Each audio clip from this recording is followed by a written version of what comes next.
Évidemment, si je réponds non, vous allez quitter la salle, donc je vais répondre oui. Et donc, c'est un vrai challenge de dire oui, est-ce que c'est possible? Et donc, c'est démontrer que oui, c'est possible, et c'est ça qu'il faut faire.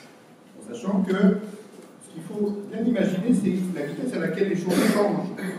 Alors, j'ai mis Marie Curie exprès, simplement pour montrer que le petit-fils de Marie Curie est toujours membre du conseil national de l'Institut Curie. Donc, j'ai l'impression que c'était le siècle dernier, mais c'est toujours la même famille qui gère l'institution. Et puis, Google 3.0 du cancer, je vais essayer d'expliquer pourquoi. Vous avez en face de vous quelqu'un qui a connu la neurologie sans le scanner cérébral. Ceux qui sont médecins, je ne sais pas si vous imaginez ce que ça pouvait être. Donc, les choses changent effectivement très très vite. Alors, le Google 3.0 du cancer, pourquoi? La première chose dans Google, c'est la notion de simplicité.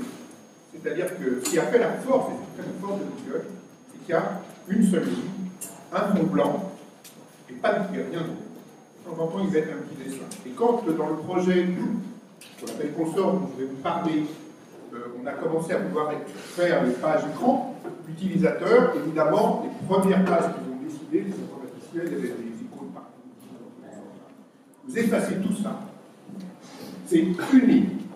Débrouillez. Alors, on a gardé quelques couleurs, parce que de temps en temps, on peut céder pour quelques couleurs. Le principe de Consort, c'est que ça soit Google-like, c'est-à-dire simple d'utilisation. Alors, on est dans le web classique, on est dans le web 3.0, sachant que quand j'ai expliqué qu'on était dans le web 3.0, il m'a dit que c'était déjà complètement dépassé, qu'on était dans le web 4.0, mais moi, je suis l'ancienne génération, je peux parler du web 3.0, je peux m'arrêter là, puis il faut garder du travail pour la génération ultérieure. Le web 3.0, c'est quoi? C'est l'objet, c'est le web des objets connectés, et puis c'est le web sémantique. C'est-à-dire, c'est faire en sorte que les données qui sont emmagasinées dans les ordinateurs puissent être extraites pour fabriquer de la connaissance. Alors, le web sémantique, en tout cas, ce que j'en ai compris, c'est deux choses. C'est d'utiliser les technologies web, c'est-à-dire les technologies qui permettent d'être complètement indépendantes des systèmes d'information. Moi, je vais vous parler des données de santé et des données hospitalières, donc indépendantes des systèmes d'information. Si on s'amuse à vouloir faire en sorte que les médecins et les hôpitaux parlent tous le même langage, ce n'est pas la peine de commencer. Il faut regarder l'existant. Ça, c'est la force du web, garder les systèmes existants. Puis la deuxième force, c'est d'utiliser des technologies qui sont décidées au niveau mondial et qui sont donc utilisables au niveau mondial, et ça veut dire qu'elles peuvent communiquer au niveau mondial. C'est ça qui fait la force du web. Et puis le deuxième problème, c'est l'analyse des contenus, c'est-à-dire que, certes, dans certains cas, vous pouvez structurer l'information, vous pouvez faire des analyses statistiques, il faut être bien clair. La plupart des informations, ce sont des données textuelles. Et si on voulait tout structurer, on perdrait énormément d'informations. Donc l'idée, faut-il structurer ou pas structurer? La réponse est, quand on peut structurer, c'est mieux. Et quand on ne peut pas ou quand il ne faut pas structurer, on peut quand même utiliser l'information. Alors, l'autre sujet, Web 3.0 du cancer, Google du cancer, donc un truc comme Google. Et puis pourquoi le cancer? Alors, évidemment, la raison c'est simple, c'est que je travaille sur le cancer, donc ça a été la raison. Mais en fait, on a un énorme avantage par rapport à d'autres pathologies, c'est que le cancer, il y a toujours un diagnostic de certitude. C'est-à-dire que vous ne pouvez pas traiter un cancer si vous n'avez pas un diagnostic de certitude, en gros un diagnostic anatomopathologique. Et en fait, je dis souvent qu'il n'y a pas tellement d'exemples en santé, en médecine, dans lequel on a un diagnostic de certitude. Si vous prenez par exemple les maladies infectieuses, vous pouvez très bien traiter les maladies infectieuses sans avoir la certitude de la bactérie forte, et puis vous faites un traitement probabiliste, et en fonction des signes cliniques et de l'épidémiologie éventuellement, vous pouvez décider un traitement, et quand vous ne savez vraiment pas, vous pouvez faire un traitement à large spectre, et on arrive à s'en sortir. En cancérologie, ce n'est pas possible. Alors je dis aussi qu'un autre exemple, en médecine, où on a aussi un diagnostic de certitude, où c'est facile à modéliser, c'est la grossesse. Bon, la différence entre la grossesse et le cancer, c'est que le cancer, le diagnostic de certitude est au début, et après, vous ne connaissez pas l'évolution, alors que la grossesse, vous connaissez la fin, d'accord? Et vous ne connaissez pas le début, mais vous vous en doutez, puisque ça ne regarde pas. Et il n'y a pas tellement d'exemples, et évidemment, de la discussion, on pourra se poser la question. En médecine, il y a des diagnostics de certitude. Par exemple, on a des collègues qui travaillent sur les mêmes sujets que nous, Sur l'autisme, eh ben, c'est pas évident. Parce qu'on ne connaît pas forcément la bonne définition de l'autisme. On ne sait pas forcément ce qu'est l'autisme, et pourtant il travaille sur les données. Et bien l'avantage du cancer, c'est qu'on a des données. C'est-à-dire que, comme la prise en charge est essentiellement hospitalière, on a énormément de données hospitalières. Sauf que de plus en plus, le traitement va se faire en dehors de l'hôpital, donc il va bien falloir récupérer des données extra-hospitalières, et ça, c'est un vrai challenge. Puis on a fait des progrès absolument considérables, à la fois dans la compréhension du cancer. On parlait auparavant d'un cancer. Par exemple, moi, quand j'ai commencé mes études, le cancer du poumon, il y avait deux types de cancers. Le cancer à grandes cellules et le cancer à petites cellules. Et la différence, c'était que quand on regarde le microscope, les cellules étaient petites, on appelait ça un cancer à petites cellules, et quand elles étaient, j'avais la taille de lymphocyte, et quand elles étaient plus grosses, on disait que c'était un cancer à grandes cellules.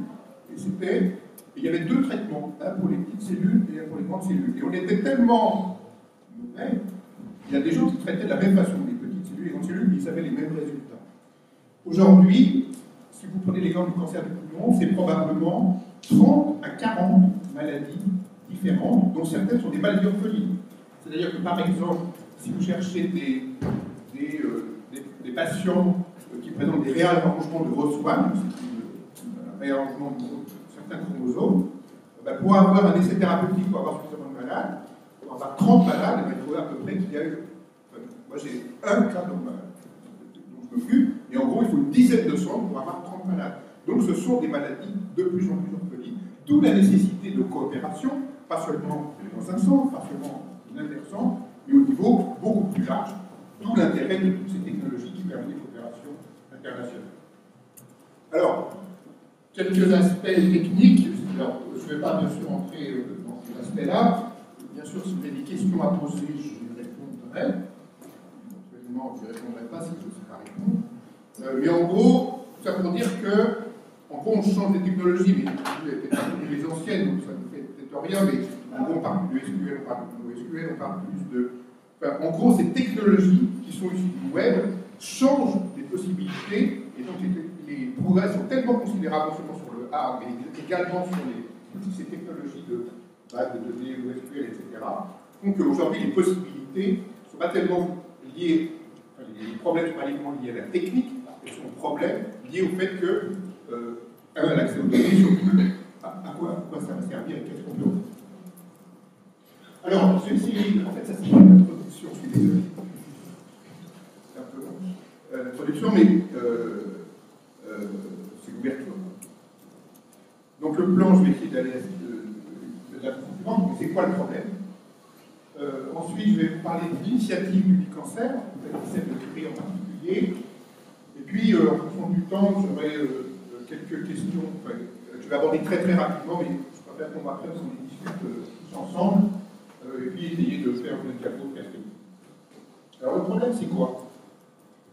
Le problème, c'est que on est au-dessus d'un océan de données. Par exemple, j'ai ici essayé de regarder quelles étaient les données qu'on avait à l'Institut Curie. Donc, on a 400 000 patients en ligne, qui correspond à peu près à 10 millions de documents, 400 millions de concepts.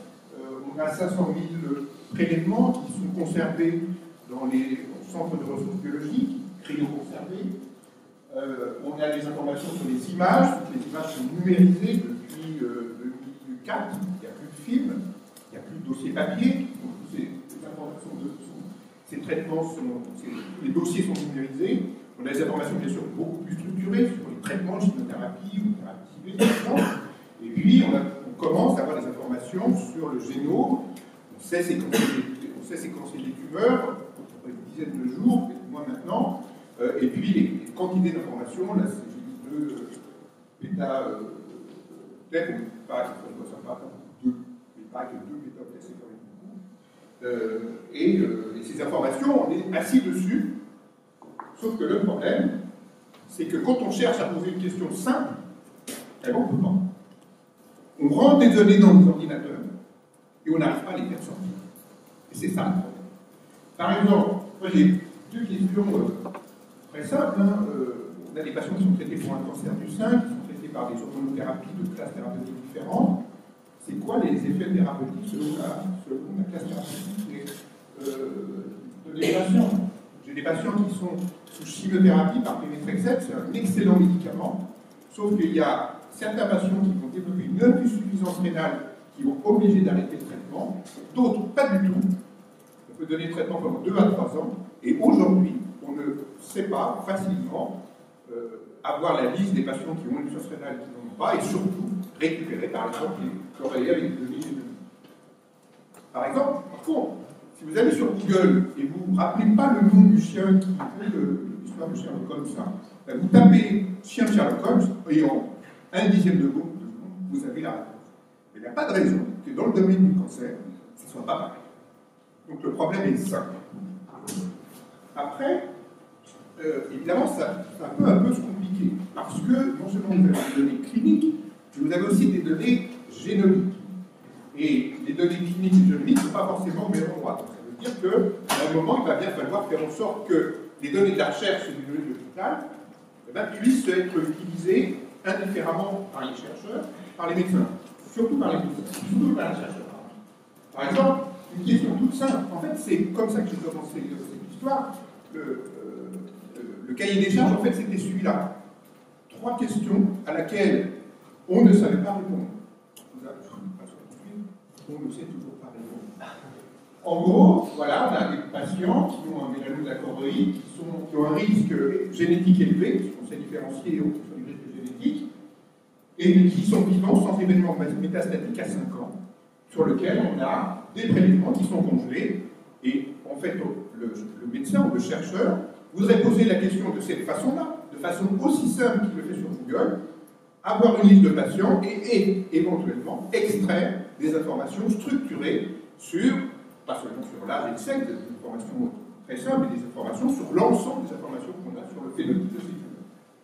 Autre exemple, des patients, une femme qui a un triple négatif, une mutation du GPRCA1, traitée par chimiothérapie néoadjuvante et qui est en rémission complète, histologique. Et puis, je voudrais savoir toutes les caractéristiques de ces patients qui ont ou qui n'ont pas de réponse histologique.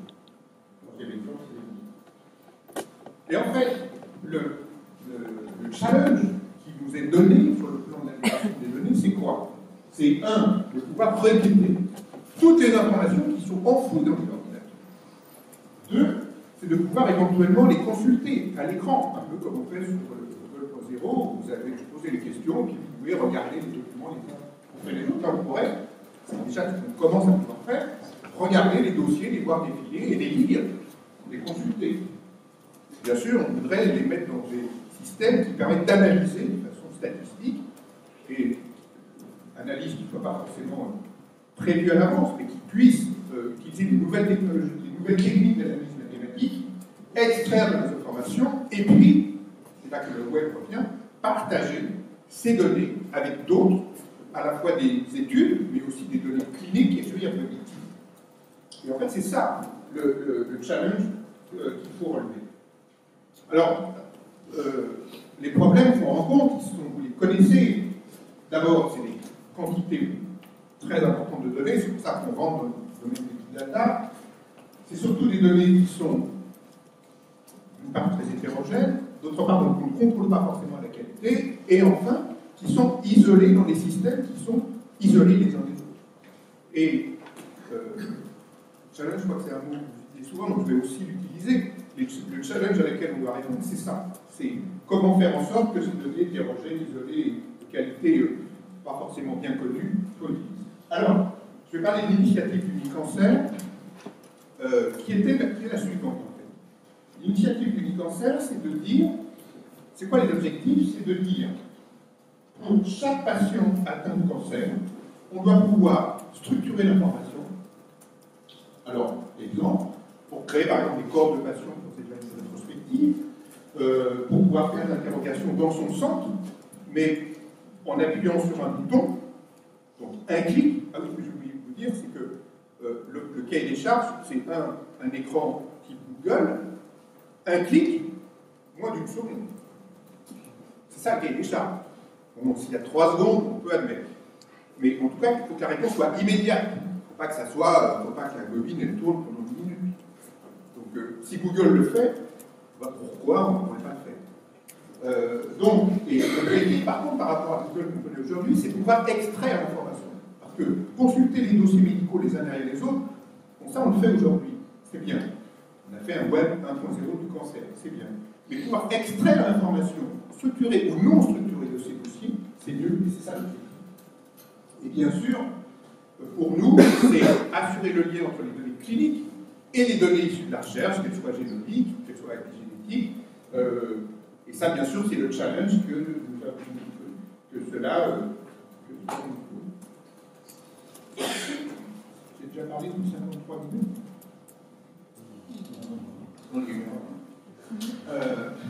Alors, diapositive numéro 2, objectif de constat, c'est de pouvoir poser n'importe quelle requête. C'est-à-dire qu'il ne faut pas qu'à l'avance, on puisse se dire c'est quoi les questions que vous voulez poser. En fait, on ne sait pas les questions qu'on veut poser. On doit pouvoir poser n'importe quelle question. Sur n'importe quel sujet, ça peut être des listes de dossiers, des listes de patients, des listes de tumeurs, mais vous pouvez aussi poser des questions beaucoup plus transversales sur des gènes. Et donc la question, c'est la mutation d'un gène, et vous voulez savoir tous les patients qui ont la même mutation. Donc vous ne savez pas a priori les questions que vous voulez poser. Donc en un clic, ça, vous avez bien compris. Et puis bien sûr, quand vous extrayez les données, vous pouvez pouvoir les ranger dans un panier, puis pouvoir relancer la question, puis recréer des paniers, puis faire des intersections entre les différents paniers, échanger les paniers avec d'autres, échanger les requêtes avec d'autres centres, pour que d'autres centres puissent proposer la même question.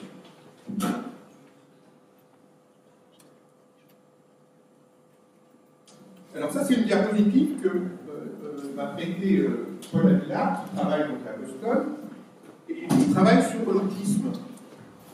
Et vous voyez que, en fait, on a les mêmes problématiques. On a discuté il n'y a pas très longtemps avec des gens qui travaillent sur le cinéma, on a parlé avec des gens qui travaillent sur la musique, et ils ont en fait les mêmes problématiques. Les problématiques, ce sont d'avoir des données qui sont soit des données images, soit des données texte, des données structurées, et puis des rangées dans on appelle ça Une base de données. Hein? Une base de données. Un entrepôt. Voilà. Et puis ensuite, on va les analyser avec différents outils. Voilà, c'est. Et donc, c'est d'intégrer des données qui sont très très différentes les unes des autres. Et puis, pourquoi pas, toujours en appuyant sur un bouton, de faire des tours de survie de façon automatique, quasi automatique. Je parlerai de la qualité des données après. Alors, on a commencé par faire ce que j'appelle la V0. V0, c'est pour bien montrer qu'on n'a encore rien. V0, c'est même pas la V1. Entre eux, il appelait le pot. La V0. La V0, c'est quoi? C'est de démontrer que quand on prend des sources de données qui sont soit structurées, comme des données qui concernent le PMSI, par exemple, il n'y a rien à voir, ce sont des données, mais davantage, ce sont des données structurées, nationales, exhaustives, contrôlées, qui font appel à des référentiels, comme la CIDIS ou des référentiels internationaux. Donc, ces données, il n'y a pas de raison qu'on ne puisse pas les utiliser. Les données des biobanques, les données de chimiothérapie, qui elles aussi sont structurées, pas des données texte libres, et puis les utiliser avec des données qui sont complètement textuelles, comme les données du dossier médical, comme vous pouvez l'imaginer. Et en fait, quand on regarde le type de données qu'on a 85% de données non structurées et 15% de données structurées. On comprend bien que si on n'utilise que ça, on perd énormément d'informations. Et avoir une armée d'arcs, une armée de techniciens, une armée d'informations médicales pour tout connaître, on imagine bien que ce n'est pas possible. Donc, d'où l'intérêt d'avoir des systèmes qui structurent l'information sur le données. Donc, il y a eu 400 pilotes qui ont travaillé sur ce sujet, et le résultat, c'est quoi? Premier renseignement, c'est que oui, on peut utiliser des données structurées, non structurées, et structurer les données qui ne sont pas. Ça, c'est le premier renseignement, y compris si les gens ont des systèmes d'information complètement différents, des types de modèles de contrôle complètement différents, on peut structurer l'information.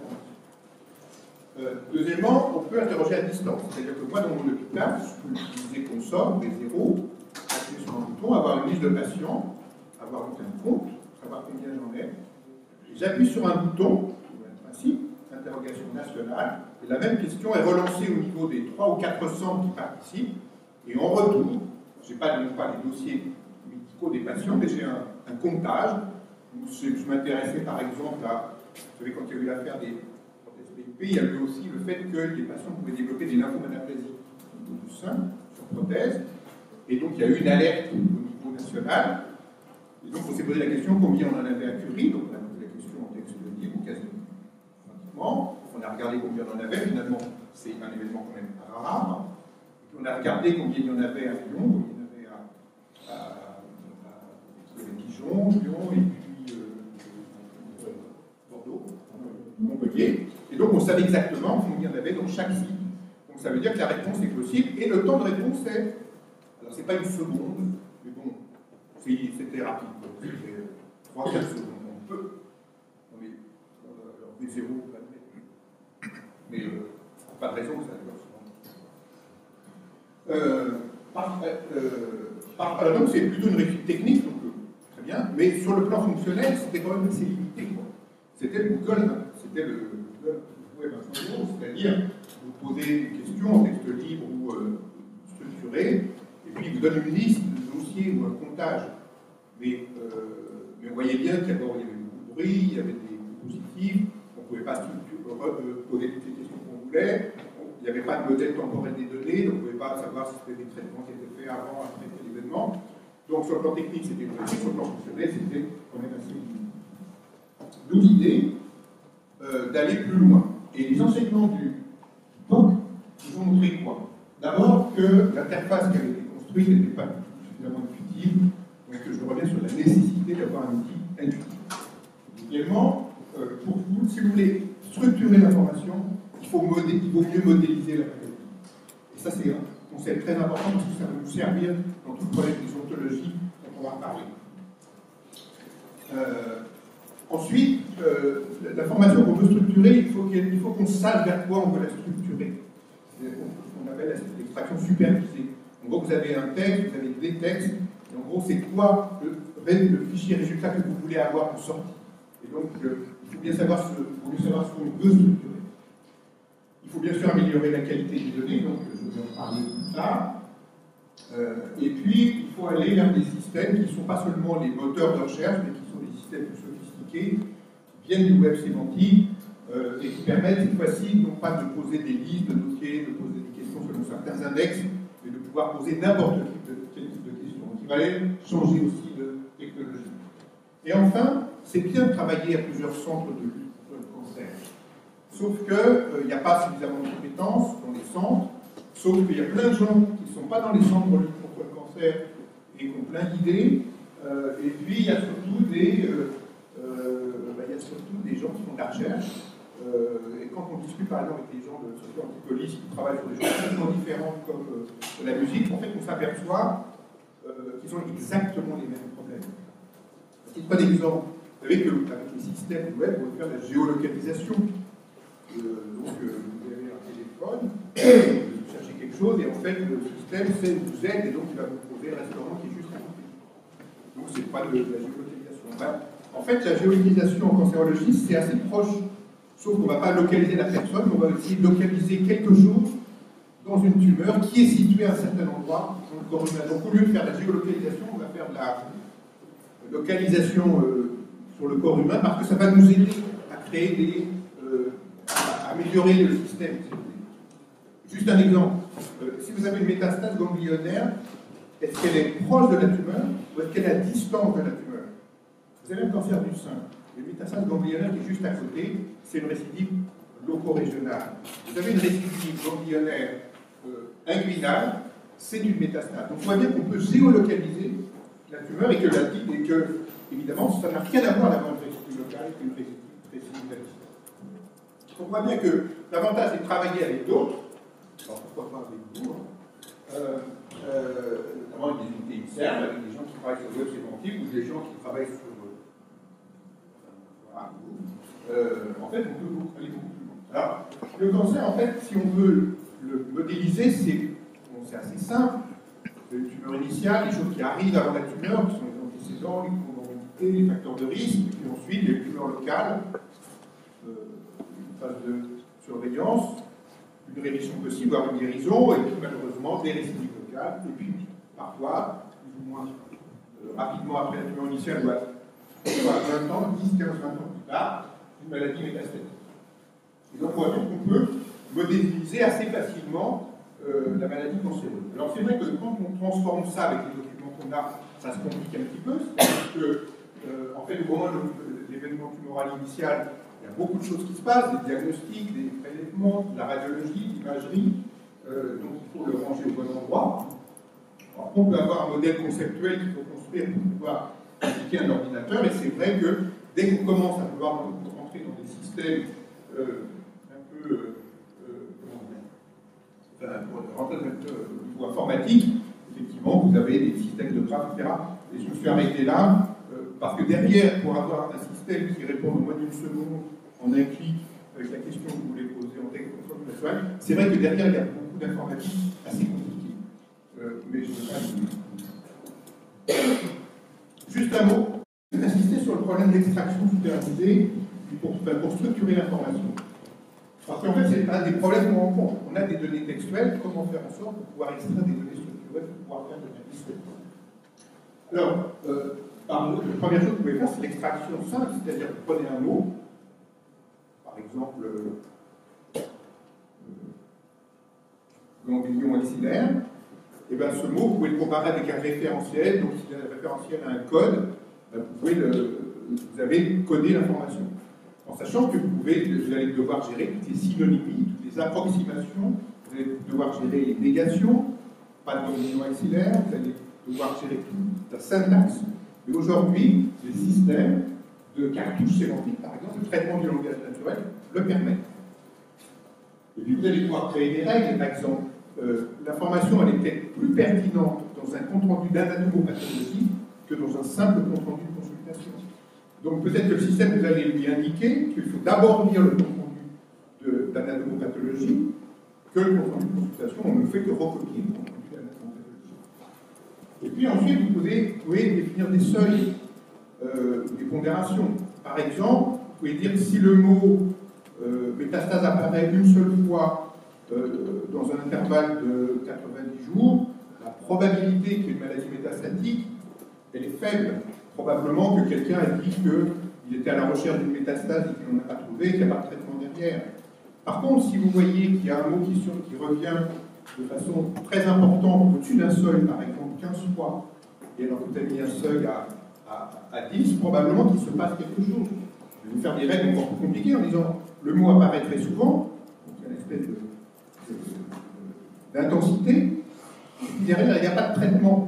S'il n'y a pas de traitement, c'est peut-être qu'on a recherché une métastase et qu'on ne les a pas trouvées. Par contre, s'il y a un traitement qui survient immédiatement après, là, c'est qu'il s'est passé quelque chose. Donc en fait, vous pouvez non seulement chercher les mots, chercher les concepts, faire du traitement de médecine normale, mais si en même temps vous pouvez modéliser, évidemment, vous gagnez en quelque chose. Et puis ce qui va compter absolument, c'est de regarder, c'est de mesurer la qualité des données. À l'évidence, ces systèmes-là ne permettent pas d'avoir 100% de données justes. Vous attendez à avoir des faux positifs, à avoir des données qui vont vous manquer. Donc ce qui va compter, c'est deux choses. Un, mesurer la qualité, et puis faire ce qu'on est en train de commencer à faire sur le machine learning, qui va permettre d'automatiquement d'améliorer la qualité des données, d'améliorer les règles, etc. Donc tout ça pour dire qu'on a énormément de possibilités de structuration d'une information qui au départ ne l'est pas. Après, je vais aller très vite. Est-ce que, pour avoir des outils d'échange, est-ce qu'il faut une interopérabilité technique et sémantique? Alors, au début, c'est une diapositive que j'avais fait il y a quelques temps, je disais oui, les ordinateurs se comprennent et que les autres se comprennent. Et aujourd'hui, je dis non, c'est peut-être pas nécessaire de mettre en place d'abord une interopérabilité. Justement, la force de ces technologies, c'est de faire qu'au départ, les choses ne sont pas interopérables. Alors, est-ce qu'il faut coder les informations à la source? Quand on peut les coder, c'est mieux. Mais apparemment, d'après ce qu'on voit, c'est que les ordinateurs savent très vite quand ils lisent un dossier s'il a affaire à un homme ou à une femme. Donc, est-ce qu'il faut le structurer? Alors, nous, on va le structurer, bien sûr, parce qu'on a besoin quand même de savoir si c'est un homme ou une femme, ne serait-ce que pour l'identité originaire. Mais on n'a pas besoin. Alors, je ne vais pas en parler. Donc, c'est pour ça que j'ai fait une diapo. Ça pose énormément de problèmes de confidentialité, de problèmes d'éthique, de problèmes de sécurité, des problèmes de droit, des problèmes d'acceptabilité par les médecins, par les citoyens. par le personnel politique, finalement, on est devant énormément de problèmes sociétaux qu'il ne faut pas négliger. Mais ce n'était pas tellement mon sujet aujourd'hui, simplement pour vous dire que c'est des sujets qu'il faut traiter en même temps qu'il faut traiter les problèmes techniques et les problèmes de sécurité. Alors, en fait,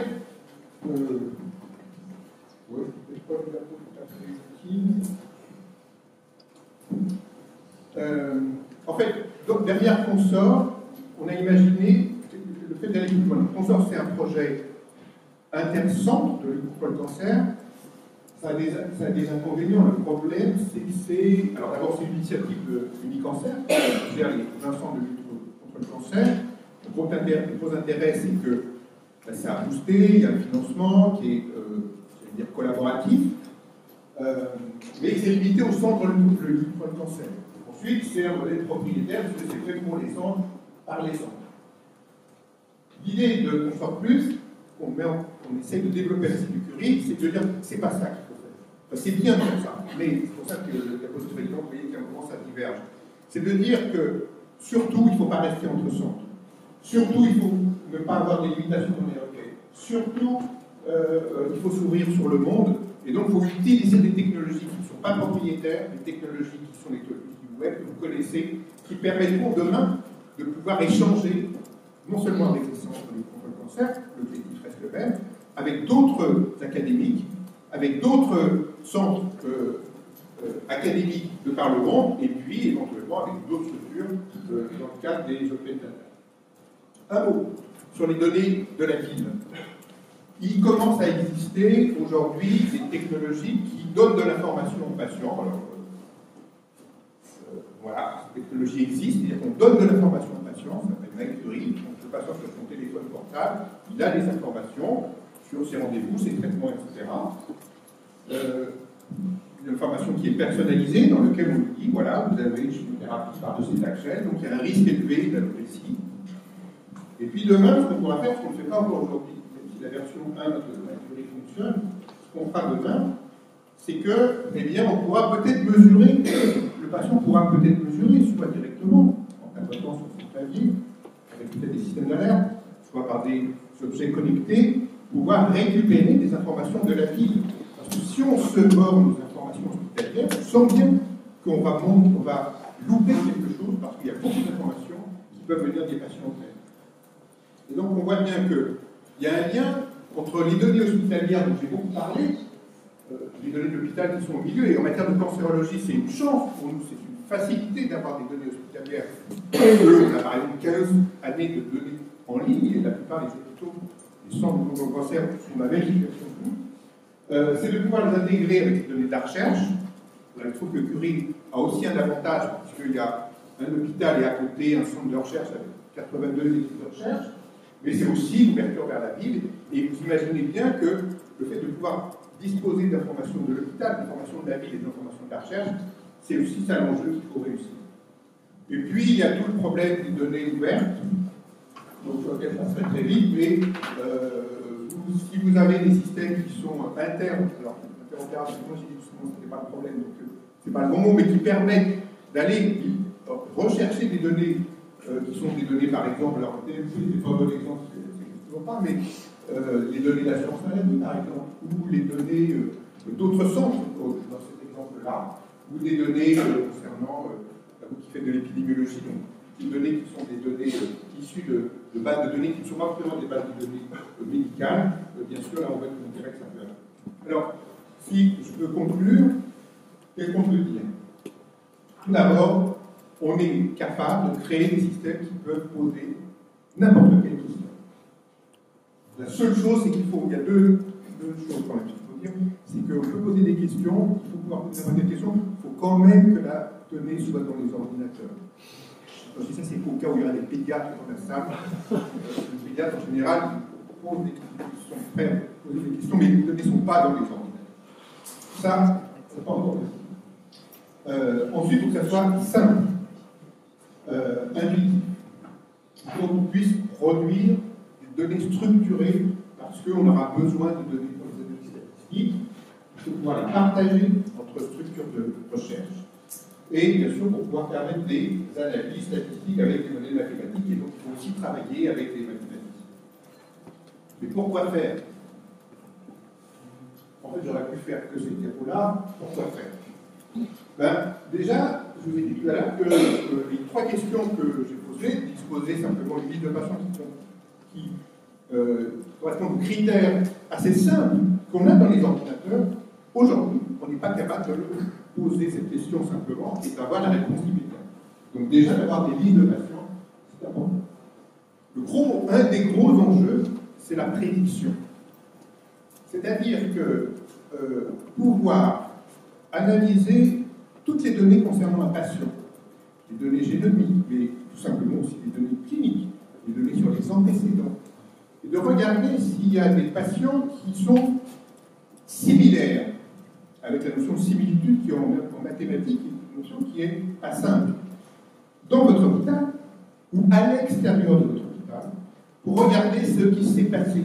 Pour pouvoir dire à un patient, vous avez une tumeur dont le risque de récidive sur un grand échantillon, un très grand échantillon, la probabilité de récidive à 5 ans, elle est de moins de 1%.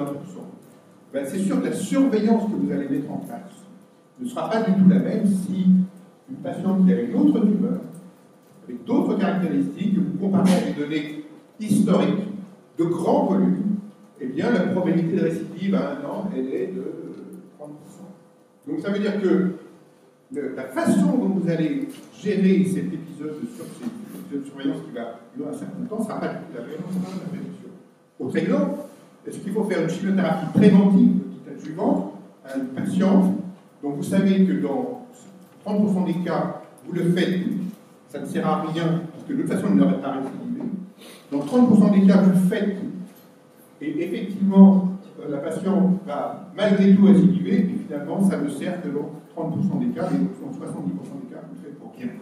Et donc, si on pouvait diminuer ces 70% des cas dans lesquels vous faites des chimiothérapies préventives inutiles, ça serait non seulement un gain fondamental pour les patients, c'est Caroche qui est là, donc peut-être moins de chimiothérapie, peut-être moins d'herceptine, mais un gain considérable pour la société. Et puis aujourd'hui, quand on prépare une RCP, par exemple, on lit des dossiers à la main, quoi. D'accord ? On lit tous les dossiers, puis on copie, on structure, etc. Si on pouvait se faire aider pour le faire un peu automatiquement, c'est pas mal. Ça peut évidemment servir le patient dans la vraie vie, parce que si vous lui donnez de l'information, pareil, nous, de l'information sur la prédiction, si vous donnez de l'information sur la prédiction de survenue des effets secondaires ou de récidive, c'est très important. Et puis, ça peut être un outil absolument fondamental pour la formation des médecins. Je vous remercie.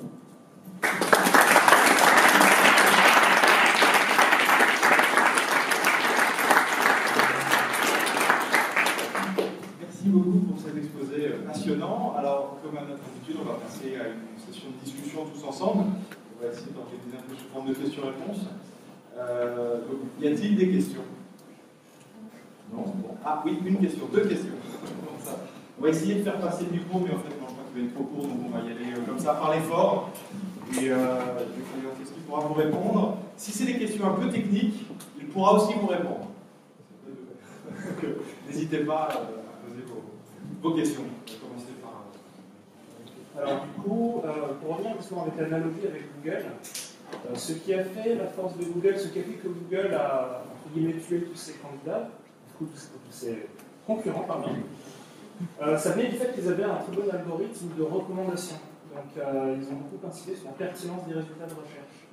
Est-ce que vous, de votre côté, vous travaillez aussi justement sur, comme vous avez beaucoup de données en termes de volume, il faudra forcément, à la sortie d'une requête, classer la pertinence de tel type de jeu de données dans un certain ordre. Est-ce que vous avez une approche particulière, comme Google a conçu son propre algorithme, ou est-ce que pour l'instant vous partez plutôt sur des approches de dire on utilise tout ce qu'on a, entre guillemets, sans degré d'importance a priori? Non. C'est essentiel, parce que imaginez qu'on mette un outil dans les mains des médecins et que en regardant les trois premières lignes, il y ait 20% d'erreur. Acceptable. C'est-à-dire que le système, immédiatement, il va être utilisé en disant ne marche pas. Donc ça veut dire deux choses. Ça veut dire que, un des objectifs, c'est ce que vous dites, c'est-à-dire c'est la confiance dans le système. C'est-à-dire que est-ce qu'on est capable de donner des données justes à 99% en structuration des données automatiquement, par exemple, ou est-ce qu'on est à 70%?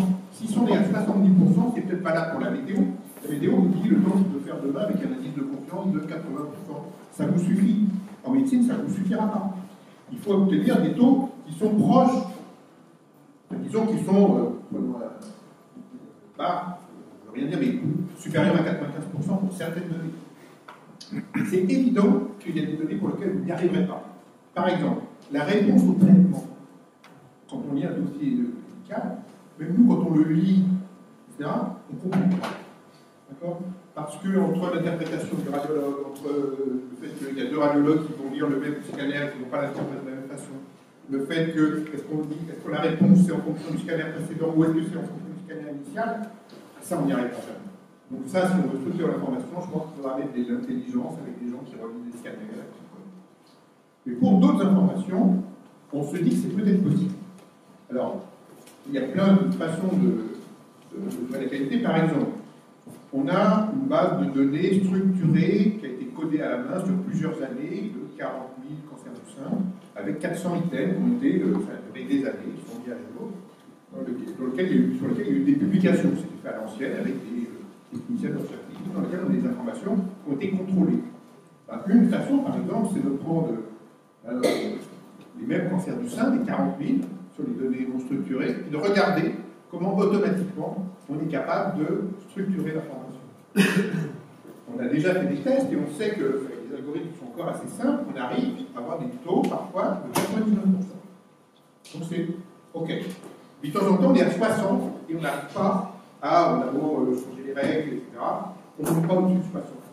Donc ça veut dire qu'il faudra qu'on donne aux médecins. Alors il y a deux façons. Ceux-là, on ne sait pas les coder, on ne les donne pas à disposition. Mais il faudrait qu'il faudra donner aux médecins une information sur la qualité de la donnée. Et c'est absolument fondamental. Sinon, vous mettez. Pourquoi, enfin, le Web 2.0, le POC là, j'ai refusé qu'on le mette à la disposition des médecins. Personne ne sait que ça existe actuellement. D'accord? Parce que le taux d'erreur est tel que si on le donne, vous cassez le projet. Si vous cassez le projet, plus de financement.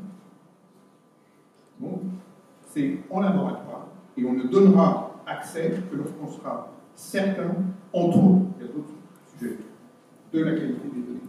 S'il ne faut pas l'utiliser parce que ça va être rejeté. Merci. Il y avait une autre question. C'était à peu près la même. Non, mais en fait, sur la recherche, par exemple, Google utilisait l'idée de recherche par mots-clés pour faire une bonne indexation. Au début, c'était, on va dire, des sites web qui étaient indexés. En fait, les sites web ont aussi joué de cette information pour se dire, OK, on va se placer en premier en jouant sur les mots-clés. Est-ce qu'il y aurait justement donc, cette idée de l'information qui est les labos scientifiques et les médecins? Est-ce qu'il y aurait une certaine formation à cette idée? Vous allez être indexé via un moteur de recherche pour avoir une information viable et bien structurée. Est-ce que vous serez capable, entre guillemets, d'avoir une certaine rigueur scientifique qui sera de dire on va mettre les mots-clés importants en tête de liste, par exemple, ou avec un abstract, comme on fait avec les recherches scientifiques, à savoir une petite information supplémentaire en tête qui permettent en fait, de mieux indexer les recherches scientifiques dans tous les domaines. Est-ce qu'il y aura cette demande aussi pour les médecins et pour les labos de recherche? Voilà. La réponse est oui. Okay. Alors, est-ce qu'on sait comment on va faire exactement la réponse? Mais est-ce que, par exemple, je vais juste donner un exemple. Une information qui a été, qui vient par exemple, une information qui vient d'un dossier structuré dont on sait qu'il a été revu, qu'il a une importance fondamentale, on pourra lui apporter une valeur informationnelle élevée.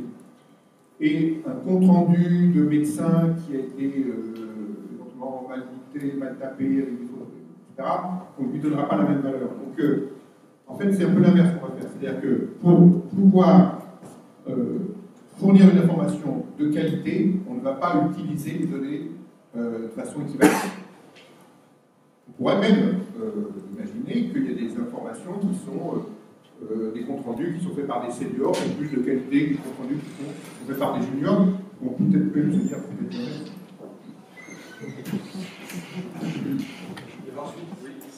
Peut-être une question, alors on entend beaucoup parler aujourd'hui de deep learning.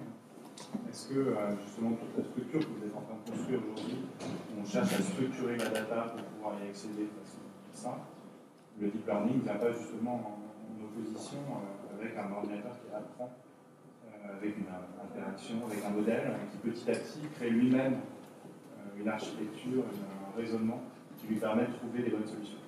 Donc ça, c'est quelque chose qui évolue très très vite, ouais. on peut se dire. En fait, depuis que le projet Consort a été lancé, c'était en 2013, aujourd'hui, on a déjà changé 2 fois de stratégie et on sera peut-être amené à changer effectivement en disant que ce qu'on fait déjà aujourd'hui, c'est déjà de toute façon qu'on peut faire déjà mieux avec une nouvelle technologie. C'est pour ça qu'il faut qu'on travaille avec des chercheurs en informatique, c'est pour ça qu'on travaille avec des académiques qui font de la recherche fondamentale, parce que les choses évoluent tellement vite qu'effectivement, on peut à un moment, on ne va pas faire fausse route, mais il y a peut-être des choses qui sont plus performantes. Et en tout cas, l'idée qu'on en a, c'est d'être très rapide. Donc là-dessus, je n'ai pas du tout de réaction. C'est vrai qu'on va travailler avec des mathématiciens et des gens qui font de la recherche en informatique théorique pour essayer de répondre à ces problèmes que vous posez. Je ne sais pas quel est le système, mais oui, on est prêt à être initiative. Ça n'a rien à voir avec votre question, mais en fait, on est à la recherche de réponses. Il y avait une question là.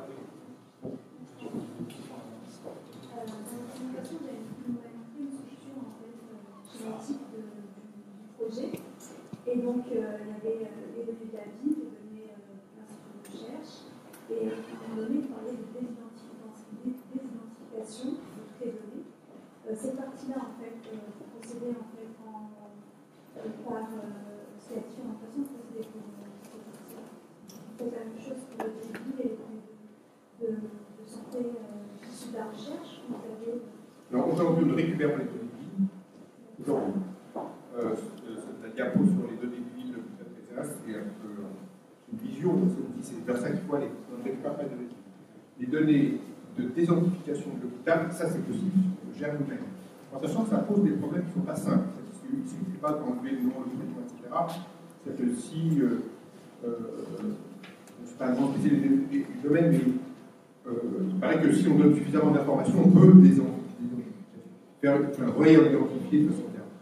Donc ce qui pose un problème de l'accès aux données. C'est-à-dire que nous, dans notre hôpital, par exemple, il faut désidentifier les données parce qu'il y a toujours des chercheurs qui font ça sur un fichier Excel et qui le envoient au Parlement. On ne peut pas identifier. Enfin, on ne peut pas identifier utiliser Excel et envoyer par le Parlement. En fait, si on veut empêcher que les données d'identification sortent de l'hôpital, il faut les identifier avant. Quel que soit le projet de recherche. Et donc, il y a des algorithmes en fait, qui recherchent par exemple les noms à l'intérieur des textes pour les supprimer. Donc, oui, il faut utiliser toutes ces possibilités pour les identifier. Et c'est pourquoi c'est fondamental, c'est que le risque, c'est qu'à un moment, les législateurs disent, vous ne pouvez pas envoyer vos données, etc., parce que ce sont des données qui sont non pas nominatives, parce que vous avez un évident, mais qui sont indirectement nominatives. Ça a la même valeur pour elle.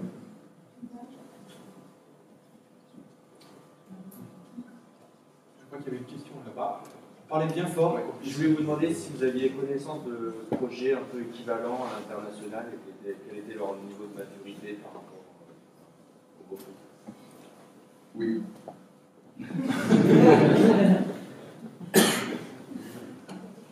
Alors, il y a des projets internationaux, c'est évident. Il y en a, par exemple, notre concurrent et ami Gustave aussi, un projet tout à fait similaire. Mais comme on est très près, c'est à peu près 7 km en vol d'oiseau, il ne fallait pas du tout travailler avec Amsterdam, l'Allemagne, etc. Ça, c'est normal. Mais ils travaillent sur les mêmes sujets, en fait. Il y a évidemment, beaucoup d'équipes, des projets qui sont équivalents. Et quand on discute avec des collègues, que ce soit en France, il n'y a pas énormément. En fait, le consortium qu'on a construit, pas juste a construit, dans le domaine du cancer, on s'est débrouillé pour que les équipes qui travaillent dans ce domaine fassent partie du consortium. Donc, c'est pas qu'on n'a pas de concurrence, c'est qu'on a absorbé nos concurrents. Et pourquoi? C'est pour être plus fort. C'est-à-dire que comme c'est de toutes petites équipes et des sujets qui sont quand même très complexes, j'ai voulu simplifier à l'extrême, mais derrière c'est très complexe, on a intérêt à faire en sorte que les gens travaillent ensemble. Il y a évidemment aux États-Unis des projets de ce type-là, certains sont beaucoup plus avancés. Bon, c'est peut-être pas si évident que ça quand même. Je pense que la France a des atouts énormes. Je pense. Une autre question, je crois, qui était par là-bas. C'est ravisé peut-être. Oui, Léonie. Et au motif pour cette contrainte de. Bonsoir déjà. Merci beaucoup. Pour cette contrainte de réidentification liée aux données personnelles, c'est que même si on supprime les noms, pour peu que les données soient insuffisamment agrégées, on peut quand même réidentifier. Est-ce que du coup, parce que auquel cas la CNIL a également la tête, et du coup, est-ce que on se retrouve obligé d'agréger également les prédicteurs ou on peut garder un niveau de désagrégation à loisir? Donc en fait, depuis le début du projet, on interroge la CNIL. La CNIL est bien consciente du problème et pour le moment, la CNIL ne nous répond pas. Parce que, en fait, en gros, les nouvelles technologies qui apparaissent là n'existaient pas il y a 5 ou 10 ans, donc autant la CNIL expliquait qu'avant, il suffisait de relever une norme, de 3 millions de panneaux de prénom, ça suffisait. Au milieu de sa date de naissance, on mettait la date de naissance, ça suffisait, et avec ça, ils sont sortis. La seule chose qu'ils vous demandaient, ce n'était pas de mettre la notion de cérébrale, d'équilibre, donc ça, ils ne voulaient pas. Mais sinon, vous pouviez faire un peu tout ce que vous voulez. Aujourd'hui, le problème est complètement différent. Et comme le problème, il n'est pas que national, il est international, il est européen, il est mondial, etc. Donc il faut bien qu'il y ait des réponses au niveau international. Et on a intérêt à discuter avec la CNIL pour essayer de trouver avec eux des bonnes techniques qui permettent effectivement de protéger, en gros, de protéger chaque individu. Et aujourd'hui, je crois que les problèmes ne sont pas résolus.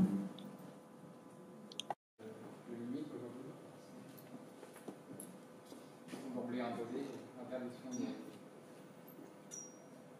Ben oui, mais c'est absurde parce qu'aujourd'hui, les données génétiques, autant les médecins bloquent un peu leur dossier, essayer d'avoir un dossier de l'état à côté, publié, les génétiques, alors comment elles sont publiées, elles sont diffusées. Donc il y a une espèce d'ambiguïté là. C'est très fortement réidentifiant. Bon, après, on fait aussi un peu des nœuds dans le cerveau. Je pense qu'il a aidé ça à s'intéresser à savoir si vous avez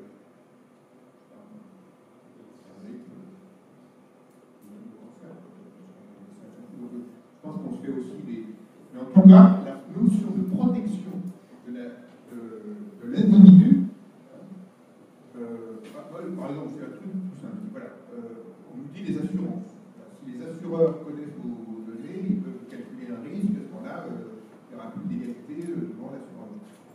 Vous savez, si vous dites à un assureur que si on découvre qu'il utilise les données individuelles, si vous dites que l'amende est d'1 milliard de dollars, vous pouvez mettre toutes les trucs qui bloquent là. Les obstacles. Les firewalls. Enfin, vous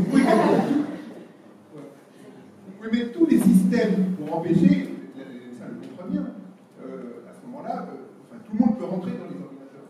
Moi je ne peux pas, mais il y en a qui peuvent. Mais si c'est la règle des sables, honnêtement. Par contre, si c'est un assureur, là, si un assureur qui Alliance demain il passe au procès et on a appris que j'utilisais les données pour changer les prix d'assurance, donc non, la loi doit intervenir pour protéger les individus. Après, il y a l'exemple des pirates qui piratent les données dans les États-Unis. Ouais. J'ai pas de réponse. Sur les pirates. On va peut-être en prendre encore une ou deux questions pour terminer. Ben voilà, deux. Honneur là. En termes de calendrier, si on regarde la maturité de projet, vous imaginez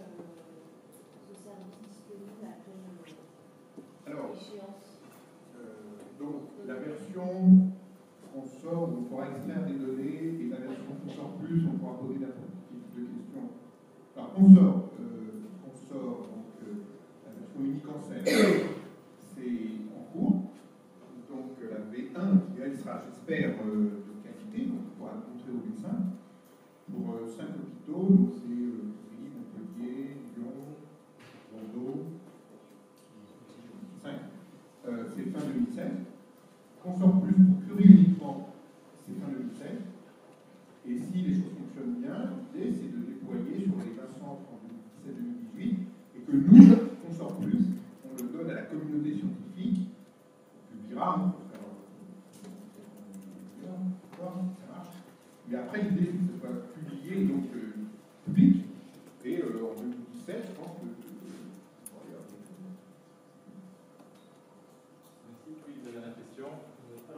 Ce qui est génial avec ce projet, c'est que ça va non seulement réutiliser la donnée, et ça va aussi en générer. Parce qu'au fur et à mesure des recherches qui vont être faites, on va voir quel type de recherches sont demandées, quels résultats ça aura donné. Est-ce que vous avez prévu une sorte de feedback par rapport à la pertinence justement de certains résultats qui auront mené à des études plus ou moins réussies, pour justement améliorer une boucle de retour en fait, pour améliorer le modèle en lui-même? En fait, une fois quand on aura mis ça en place et qu'on le mettra dans les mains des médecins et des chercheurs, et que ces données seront ouvertes, que les possibilités d'interrogation seront, entre guillemets, infinies, je fais confiance aux utilisateurs, je fais confiance aux mathématiciens, aux gens qui font de la simulation, qui font de l'IA, oui, pour imaginer ce que vous dites en fait, la création de nouvelles entités. Moi, je suis persuadé qu'avec ça, on va créer de nouvelles maladies.